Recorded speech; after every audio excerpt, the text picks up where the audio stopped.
What's going on, everybody? It's EricRayweather back here, and in today's video I'm going to be showing you one of the best new defenses in Madden 19 that's starting to really catch on. Now, I said this in a video recently, and I've also said this in some earlier videos this year. There's really two styles of defense this year for Madden. You're either a guy that is an all-out blitzer, you're blitzing 6 almost every play. You're trying to get instant heat on the QB. You're leaving a lot of stuff open and relying on your user, but you're hoping to make your opponent make a bad quick read, bait him into an interception. Or you play the block shed style of defense, which a lot of people have turned to this year. And you've seen me post different popular block shed defenses throughout the year. Some of them have gotten patched. I posted one out of the dollar not too long ago, but the one that's really starting to catch fire right now is the nickel 335. You guys know 335. Been kind of a thing for the past couple years, and it's kind of coming back now in the form of a block shed style defense. You can find the nickel 335 in the Chiefs playbook, in the Ravens playbook, and also in the Bengals playbook, I believe. Now, basically what you're doing with block shed defense is you're playing coverage, but you're using formations that get good one-on-ones on the outside with your defensive ends or your pass rushers, and when you get one-on-ones, you block shed much quicker. It's not really so much up to the pass rushing stats as it is to what formation you're using. So out of nickel 335, there's tons of great coverages. We could use Tampa 2, cover 3 sky drop. Those will probably be the main two that we cover, but you also have cover 4 drop, which is really good because not a lot of formations have cover 4 drop anymore. A lot of them have cover 4 quarters. Cover 4 drop is the all-out zone version of cover 4, which is good to have. You got cover 3 cloud, the 3 double buzz. You got a lot of good coverages in the nickel 335. We'll mainly focus on like cover 2 and cover 3. So all you got to do is you base the line, which is wire triangle, right on the left stick. That just kind of centers everything up. Then you want to spread your D-line, LB or L1 up on the left stick. The D-line won't actually move, I don't believe, but it seems to make it work better.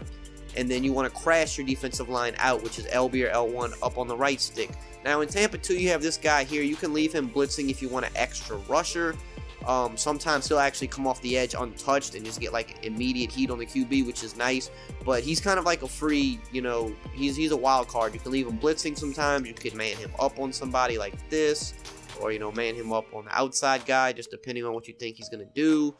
You could drop him back in a hook, and then user this guy, and then let's say you drop the mid read back into a deep blue. You can really adjust out of this, right? You can take this guy over here and say I want him to primarily watch the running back so I can man him up.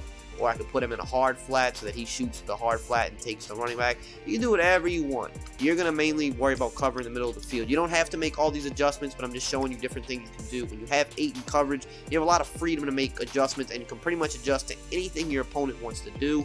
And then you're just relying on the block shed to come in. And of course, right here on the first play, the block shed is not going to come in, because when you're doing a video in Madden, that's what happens.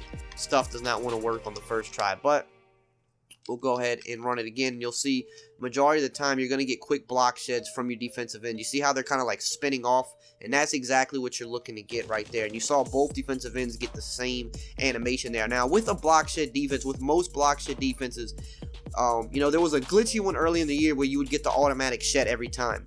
Most block shed defenses, you're not getting the automatic shed every single time. You're getting it most plays. So you saw in the first example, we didn't get a block shed. But you see here in the second, look what happens. We got Mack and we got Hicks on the outside. Now, they both have one-on-ones. This is key because that triggers their pass rush moves to kick in a lot quicker when you have that one-on-one. Sometimes they'll instantly win and just run around the edge. You're not going to get that every play. But watch how they both go outside, and then Hicks kind of gets caught up. But you see Mack spins back inside, and that's the best left tackle in the game right there that he's on. So he's not on some scrub. Best left tackle in the game. He spins back inside, boom, gets to the QB. And that's going to happen without fail at least every other play. And if you get 1 sack every set of downs, you're making it very hard for your opponent to convert. And what's really open here, okay? We've got the middle of the field. Like I said, we put this guy in a hard flat just in case the running back would go to the hard flat, and he did. So he's taking that away.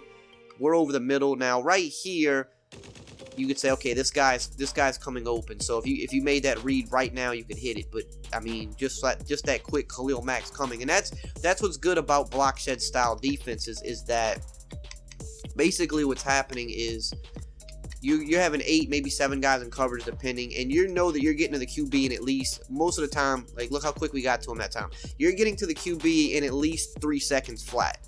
which is good because most people can't make a read that quick. Most people want to sit back there for 4 and 5 seconds. Here, we got to him in under 2 seconds because we got the instant win on the outside from Khalil Mack. If you have a good pass rusher, he can get what's called an instant win, which is what he got here, where he just literally completely toasts his guy. And again, that's the best left tackle in the game that he's on. And he gets to the QB that quick. There's literally nothing you can do when you're getting to the QB that quick, and that's because of the formation that we're in. Not every formation you can get these type of quick animations this consistently. And you see, everything's pretty much covered. We got the running back manned up.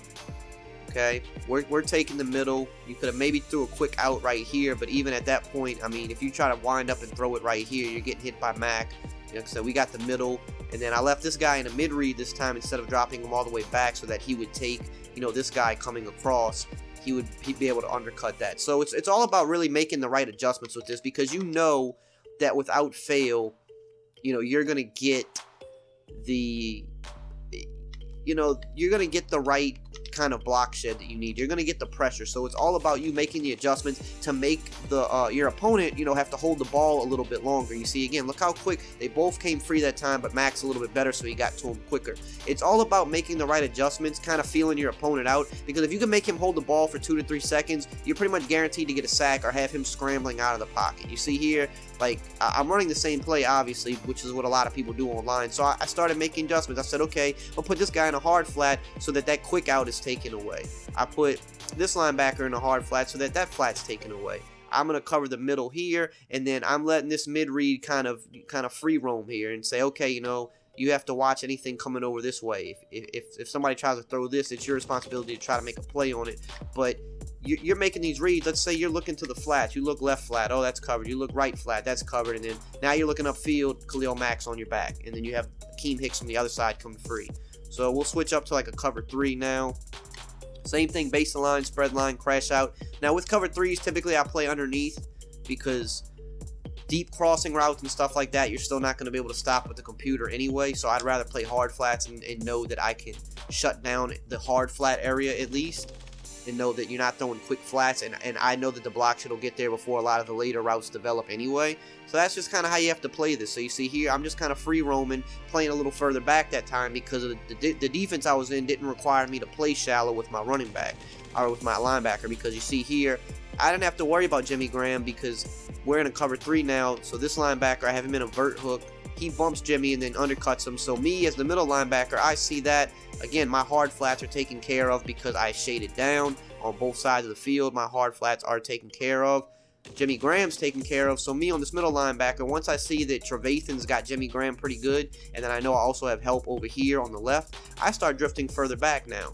I'm drifting further back and saying, I've got to watch this deep end and this post right here. But I know if they throw the post, I can trust Eddie Jackson. He's a good player. He can make a play on that. But I'm kind of just sitting in this area ready to bail out and try to make a play on the ball. So here, I'm kind of sitting under, and then I go kind of run back a little bit.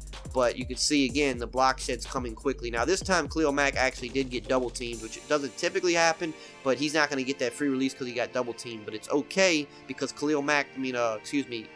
Akeem Hicks has his one-on-one. And you see the spin move, again, it's something you're going to see very consistently with this defense. Same thing with like the 4-6 normal, you get this same type of block shed where he kind of like starts outside, spins back inside, and again, it's like, where are you throwing it to exactly right now? The flats are covered. We have 8 and covered. I'm drifting back here to catch this deep end. There's nothing open. If you try to throw that post, that's going to be a tough catch to make in traffic. And boom, we're getting to the QB. I said, pretty much in 3 seconds, you're automatically getting to the quarterback. And that's really big, because if you can take away the quick reads like the flats, I focus on, let me take away the flats and let me take away the middle myself, and I know, okay, my block shed's going to get there pretty quick. Again, Akeem Hicks coming free. Like, that's what's good about this defense. There's some formations in this game that you can't just use a base pass rush out of, because if you do, you'll give the the offense, 4 to 5 seconds, because the rush just doesn't get free. You have to actually send blitzes out of those formations to get heat. But with this formation, pretty much almost every time we've run this, except for maybe the first time, look, that time Khalil Mack got there in about 2 seconds. 2 to 3 seconds, you're getting to the QB. You have 8 in coverage, so he has to hold the ball.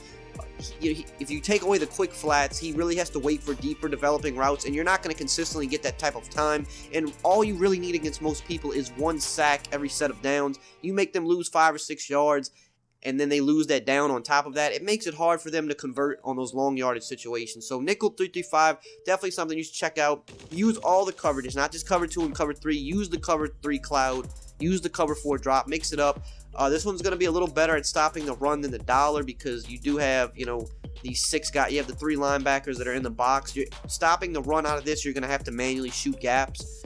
So if you want to, like, if you're expecting a run, you might want to use the guy on the side of the running back and try to manually shoot down and clog lanes if you're expecting a run. But in must-pass situations, this is a full-on go. You can rush 3, and you know that you're taking away the quick reads, and you know you're getting the QB in 2 to 3 seconds pretty consistently. So, like I said, Ravens playbook, Bengals playbook, and Chiefs playbook, I believe, are the 3 that have it. Definitely mix this into your game plan if you're having trouble on defense. This should definitely help you. And as always, if you enjoyed this video and found it helpful, just drop a like, comment, subscribe, and I will see you guys next time.